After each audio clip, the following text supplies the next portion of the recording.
Bueno, pues vamos a comenzar con el artículo 68. El artículo 68 nos habla de la interrupción de los plazos de prescripción. Dice el punto 1. El plazo de prescripción del derecho al que se refiere el apartado A del artículo 66 de esta ley se interrumpirá. Acordaros que el apartado A era el derecho a determinar la deuda tributaria mediante la oportuna liquidación, ¿vale?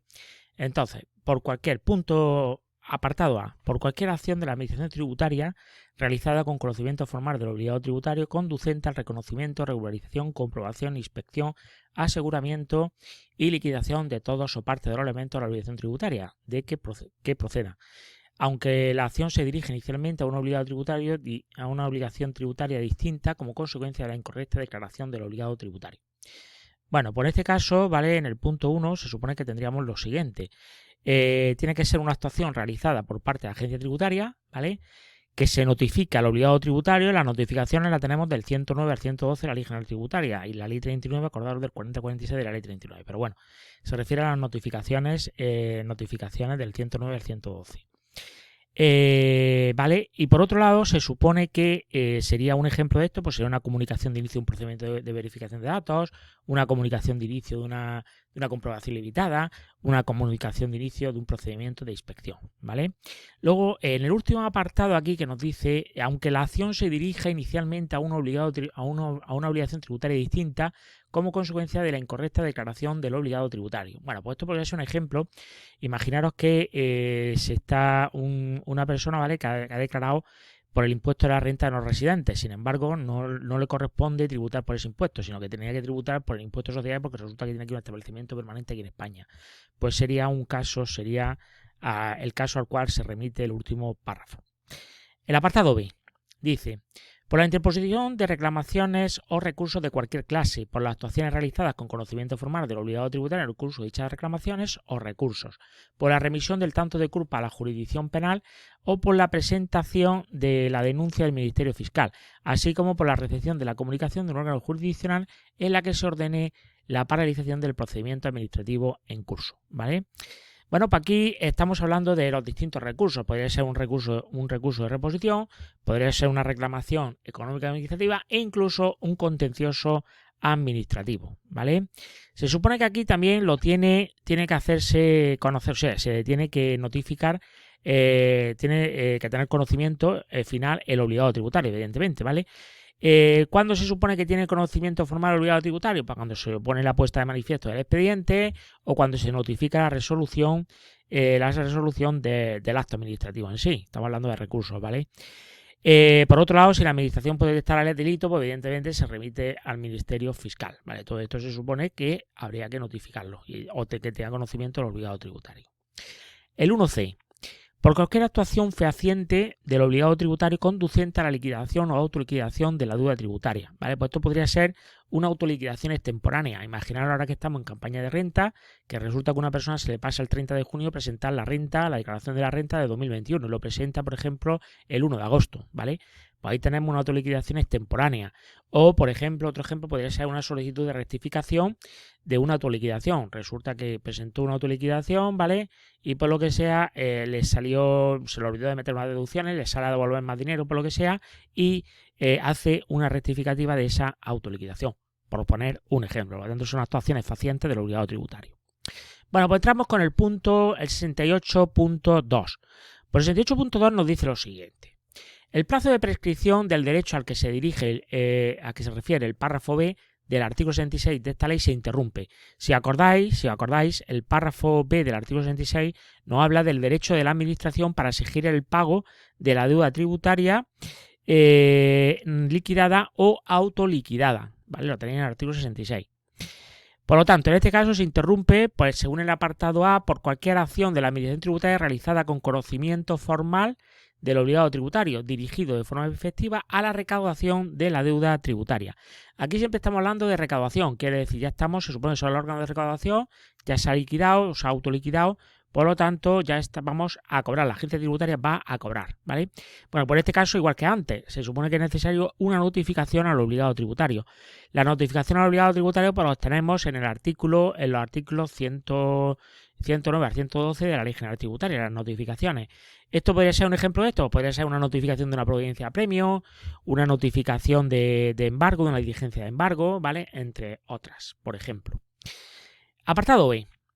Por la interposición de reclamaciones o recursos de cualquier clase por las actuaciones realizadas con conocimiento formal del obligado en el curso de dichas reclamaciones o recursos, o por la declaración del concurso del deudor o por el ejercicio de acciones civiles o penales dirigidas al cobro de la deuda tributaria, así como por la recepción de la comunicación de un órgano jurisdiccional en la que se ordene la paralización del procedimiento administrativo en curso, ¿vale? Bueno, por este caso se supone igual que antes, ¿vale? Es necesario que se ponga el expediente, o sea, que se notifique al obligado tributario, por lo tanto se tiene que poner a su disposición el expediente mediante una notificación de la resolución. Por ejemplo, podría ser ejemplos de este apartado. Y el apartado 2, el C, pues tenemos lo siguiente: por cualquier actuación fehaciente del obligado tributario conducente al pago o extinción de la deuda tributaria, ¿vale? Bueno, pues en este caso, por un ejemplo de esto puede ser un pago parcial de la deuda, una consignación de la deuda, ¿vale? De la deuda tributaria, una solicitud de aplazamiento de fraccionamiento, ¿vale? Bueno, entre otras muchas, por ejemplo. Y entramos ya con el punto 3. Dice el punto 3. El plazo de prescripción del derecho al que se refiere el párrafo C del artículo 66 de esta ley se interrumpe. Acordaros que el párrafo C del artículo 66 es el derecho a solicitar las devoluciones relativas de la norma del tributo, devoluciones de ingresos indebidos, ¿vale? Y las devoluciones del coste de garantía, el reembolso del coste de la garantía. Bueno, por este caso, ¿vale? Según el apartado del artículo 3, pues tendríamos lo siguiente. Dice el apartado A: por cualquier actuación fehaciente del obligado tributario que pretenda la devolución, el reembolso o la rectificación de su autoliquidación, ¿vale? Bueno, para este caso, pues podría ser, por ejemplo, una solicitud extemporánea, por ejemplo, solicitando la devolución, ¿vale? Imaginaros, por ejemplo, que resulta que ahora que estamos en campaña de renta, se le pasa a una persona a presentar su declaración de la renta, le sale a devolver y lo presenta, por ejemplo, el 1 de agosto. En vez de presentarlo el 30 de junio, lo presenta el 1 de agosto. Vale, por este caso eso interrumpiría el plazo de prescripción. Por la interposición, tramitación o resolución, por la interposición, tramitación, resolución de reclamaciones, recursos de cualquier clase, ¿vale? Sería el 3.b. Por este caso, sería la presentación de un recurso contra un acto administrativo, ¿vale? Que supone una devolución de un ingreso indebido. Pues podría ser, por ejemplo, ¿vale? O sea, él, pues, resulta que ha hecho un ingreso, ¿vale? Y está solicitando un ingreso indebido y él está solicitando, pues, la devolución de ese ingreso indebido. Pues, eso interrumpiría el plazo del procedimiento de prescripción. Punto 4. Dice: el plazo de prescripción del derecho al que se refiere el párrafo D del artículo 66 de esta ley se interrumpe. Bueno, el D, pues si acordáis, era el derecho a obtener devoluciones normativas del tributo, ingresos indebidos y reembolso del coste de la garantía. Bueno, pues en el apartado A tenéis: por cualquier acción de la administración tributaria dirigida a efectuar la devolución o el reembolso. Vale, por este caso, pues podría ser, por ejemplo, imaginaros que la agencia tributaria le va a ingresar a una cuenta corriente una devolución y resulta que la cuenta corriente ha desaparecido o ya está de baja, por lo tanto se le puede, digamos, notificar que comunique al obligado tributario, que comunique una nueva cuenta corriente. Pues, por ejemplo, eso podría ser una actuación en la cual se interrumpe el plazo de prescripción. Un ejemplo del apartado A. El B: por cualquier actuación fehaciente del obligado tributario por la que se exija el pago de la devolución o reembolso. Por este caso podría ser una devolución de un ingreso, por ejemplo, indebido por parte de la administración. Por la interposición, tramitación o resolución de reclamación o recursos de cualquier clase. Bueno, por este caso, ¿vale? Imaginaros, por ejemplo, que un obligado tributario, ahora que estamos en campaña de renta, solicita una devolución en la renta. Presenta su declaración el día 30 de junio, por ejemplo, último día, ¿vale? Y resulta que le sale a devolver. Posteriormente, imaginaros que el día 1 de agosto se inicia un procedimiento de verificación de datos y eso termina en una liquidación. Resulta que la administración le va a devolver menos dinero del que ha solicitado. Por este caso, el obligado tributario, si quiere, puede recurrir esa devolución, que viene, por ejemplo, de la normativa del tributo. Por ese caso también se interrumpe el plazo de prescripción. Punto 5. Las actuaciones a las que se refiere el apartado anterior y la de naturaleza análoga producirán los efectos interrumpidos de la prescripción cuando se realice en otro estado en el marco de la asistencia mutua, aun cuando dichos actos no produzcan efectos interrumpidos semejantes en el estado en el que se materialmente se realizan. Bueno, estos son, ya sabéis, que es cuando, pues por ejemplo, que sé, existe un acuerdo con Alemania y resulta que un ciudadano español está allí residiendo en Alemania, ¿vale? Y por lo que sea, pues se aplican las mismas normas que hemos visto en el apartado anterior, por el tema de la asistencia mutua, que son acuerdos entre estados, ¿vale? Punto 6. Dice el punto 6. Producida la interrupción, se iniciará de nuevo el cómputo del plazo de prescripción, salvo lo establecido en el apartado siguiente. Bueno, aquí en principio lo que te está diciendo esto es que se pone el contador a cero. Quiere decir, cuando se produce una interrupción, ¿vale? Pues evidentemente el contador de los 4 años se pone a cero en ese momento, del momento de la interrupción. Quiere decir que se empieza otra vez a computar los 4 años desde cero, ¿vale? Eso quiere decir poner el contador a cero. Punto 7. Dice el punto 7. Cuando el plazo de prescripción se hubiera interrumpido. Bueno, antes de empezar voy a aclarar esto. Estos son casos, reglas especiales. Quiere decir, normalmente, ¿vale? Cuando se interrumpe la prescripción, ¿vale? El plazo se pone el contador a cero desde el momento de la interrupción. Sin embargo, el punto 7 son casos especiales y ya veréis que son causas, pues evidentemente bastante específicas, ¿vale? Por lo tanto, aquí es lo que te diga el artículo, son casos especiales. Normalmente, con carácter general, cuando se interrumpe el plazo de prescripción, a partir de ese momento se empieza a computar otra vez los 4 años, salvo el punto 7. Dice el punto 7. Cuando el plazo de prescripción se hubiera interrumpido por la interposición de recursos ante la jurisdicción contencioso administrativa, por el ejercicio de acciones civiles o penales, o por la remisión del tanto de culpa a la jurisdicción competente o la presentación de denuncia ante el Ministerio Fiscal o por la recepción de una comunicación judicial de paralización del procedimiento, y aquí te especifica cuándo se produce el cómputo. Como digo, estos son casos específicos. Generalmente, cuando se interrumpe, se empiezan a computar, salvo estos casos. Pues dice que el cómputo del plazo de prescripción se iniciará de nuevo cuando la Administración Tributaria reciba la notificación de la resolución firme que ponga fin al proceso judicial o que levante la paralización, o cuando se reciba la notificación del Ministerio Fiscal devolviendo el expediente. Pues normalmente se supone que son cuando se produce la notificación de la resolución judicial firme o cuando se reciba el expediente y se notifique al Ministerio Fiscal, se dé el expediente. Cuando hay un delito, ya sabes, cuando hay indicio de delito, se pasa al Ministerio Fiscal y luego pues se supone que posteriormente se devuelve el expediente al Ministerio Fiscal. Pues se computa a partir de esa fecha. Cuando el plazo de prescripción se hubiera interrumpido por la declaración de concurso del deudor, aquí cuando tenemos concurso, el cómputo se iniciará de nuevo cuando se adquiera firmeza la resolución judicial de conclusión de concurso. Bueno, pues aquí tenemos otro caso específico. Si se hubiera aprobado un convenio, el plazo de prescripción se iniciará de nuevo en el momento de aprobación para las deudas tributarias no sometidas al mismo. Respecto a las deudas tributarias sometidas al convenio concursal, ¿vale? Las que entran dentro del concurso de acreedores, el cómputo del plazo de prescripción se inicia de nuevo cuando aquellas resulten exigibles al deudor. Bueno, como digo, estos son causas específicas. Lo dispuesto en el apartado no será de aplicación al plazo de prescripción del derecho de la Administración Tributaria para exigir el pago cuando no se hubiera acordado la suspensión en vía contencioso administrativa. Quiere decir, en este caso no se interrumpe. El plazo de prescripción continúa hacia adelante. En este caso en concreto. Vale, ya entramos con el punto 8. Dice el punto 8. Interrumpido el plazo de prescripción para un obligado tributario, dicho efecto se extiende a todos los demás obligados, incluidos los responsables. No obstante, si la obligación es mancomunada y solo se reclama a uno de los obligados tributarios, la parte que le corresponde, el plazo no se interrumpe para los demás. Bueno, vamos a aclarar esto. Hasta el primer punto dice lo siguiente: interrupción del plazo de prescripción para un obligado tributario, dicho efecto se extiende a todos los demás obligados, ¿vale? Imagínate que tenemos un obligado, el deudor principal, y por otro lado tenemos obligados solidarios, ¿vale? Pues en este caso, si se interrumpe para el obligado principal, también se interrumpe para los obligados solidarios. Y aquí hay una excepción, no obstante, si la obligación es mancomunada y solo se reclama a uno de los obligados tributarios, la parte que le corresponde, el plazo no se interrumpe para los demás.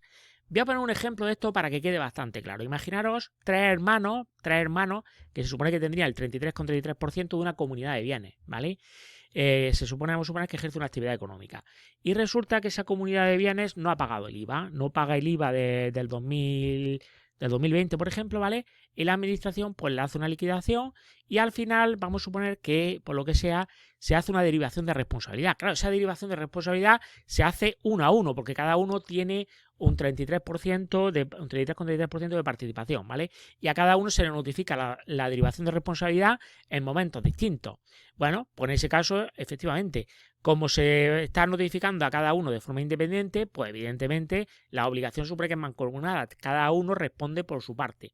Pues en ese caso, si se le notifica a uno de los hermanos la derivación de responsabilidad, no interrumpe el plazo con respecto al otro. Vamos a suponer que se le notifica a uno, por ejemplo, el 1 de julio, a otro el 2 de julio, a otro el 3 de julio. Por lo tanto, los plazos que se interrumpe, el 1, el 2 y el 3, a cada hermano le corresponden plazos distintos.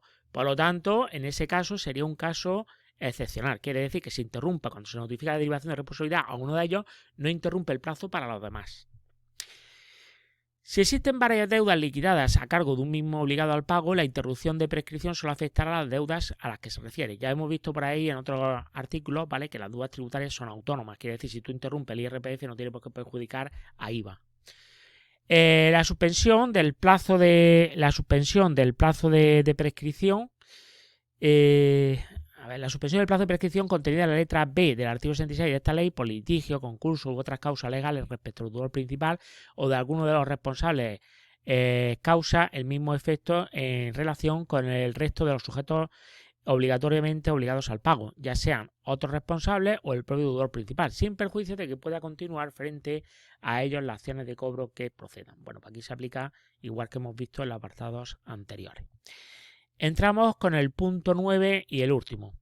Dice el punto 9. La interrupción del plazo de prescripción del derecho al que se refiere la letra A del artículo 66 de esta ley relativo a una obligación tributaria determinará asimismo la interrupción del plazo de prescripción de los derechos a los que se refiere la letra A y C del citado artículo relativo a obligaciones tributarias conexas del propio obligado tributario, cuando en estas se produzca o haya de producirse una tributación distinta como consecuencia de la aplicación, ya sea por la administración tributaria o por los obligados tributarios, de los criterios o elementos en los que se fundamente la regularización de la obligación con la que estén relacionados las obligaciones tributarias conexas.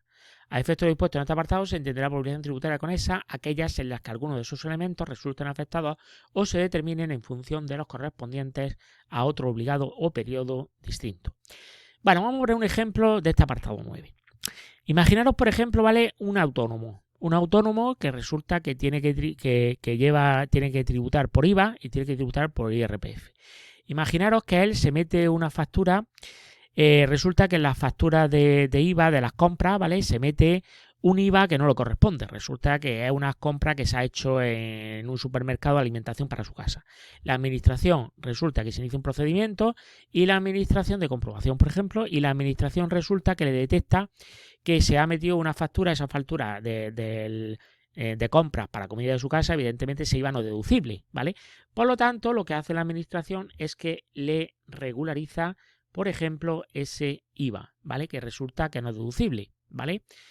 Y por otro lado, ¿vale?, vamos a suponer que le cogen también otra factura por ahí de otro IVA que no es deducible, ¿vale? Por lo que sea, a lo mejor ese IVA resulta que no es deducible, pero que sí se considera como un gasto a efectos de IRPF, ¿vale? Bueno, pues en estos casos, ¿vale?, en ese caso, por ejemplo, como la administración le hace una regularización, se supone que tiene que pagar más IVA porque ese IVA deducible se supone que no le corresponde, ese IVA deducible se metería como mayor gasto, quiere decir que afectaría al IRPF. Vamos a suponer que estamos hablando del IVA del 2020 y del IRPF del 2020. Por lo tanto, la administración le liquida el IRPF, o sea, el IVA del 2020 y le supone que tiene que pagar más IVA. Como consecuencia de eso, el obligado tributario, pues acogiéndose a esa liquidación que le hace la administración, presenta una declaración, ¿vale?, en la cual ese IVA que le ha metido la administración como menor, como IVA no deducible, se lo mete como, digamos, mayor gasto deducible. Por lo tanto, en el IVA pagaría, digamos, más y en el IRPF pagaría menos. Por lo tanto, aquí tenemos dos obligaciones tributarias que son conexas, tienen conexión una con la otra. Por lo tanto, si le liquidan el IVA y él tiene que pagar más IVA porque resulta que ese IVA soportado no es ese IVA deducible, no es deducible a efectos fiscales, pues se lo metería como mayor gasto. Por lo tanto, si se lo mete como mayor gasto, pues evidentemente tendría que pagar menos en el IRPF y más en el IVA. Por lo tanto, ¿vale? En ese caso estaríamos en un ejemplo, se interrumpería tanto el IVA del 2020 como el IRPF del 2020.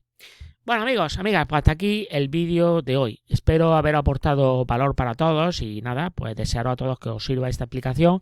Y nada, nos vemos en los próximos vídeos.